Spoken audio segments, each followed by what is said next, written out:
Marjun Kalsø, du har upplevt en ekvar stepparfinale med Mjølnir. Vi har spalt stepparfinale siden 2000 og det er som spalt, det er litt lukket som fyrre helt av 2000 kunne man si. Nå er du atter her, hvordan kjennes det å være ikke bare i finalen, men også vinne godt. Lykke ut over! Ja, takk for det! Det er utrolig stort å slippe å være vidt, at jeg har for noen år siden sagt at jeg er given å spille høyeste stiget. Men 18-2 år så valgte jeg å begynne å trene. Vi har trenet 5-6 år i vikene, styrketrening, flåbelt, og det var simpelthen super å slippe å være vidt etter.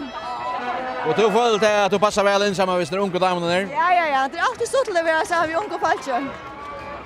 Du vet til dømes er at dødsnadjallere vi er en av under hevare. Nå spiller du ikke hevare morgen til lukket som her er du sett det av at han inkrer og tidser plassetjallere. Men du kom så inn av diagonalen sådan veis, men jeg tror vi stås nu i.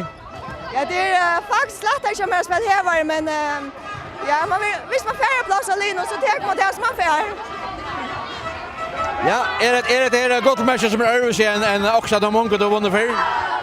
Jeg heldig da, det er ikke sikkert man færre som tenker finalen så at vi tar bo i 5 år. Ja, men til dere vi tog og feirer det endelig. Ja,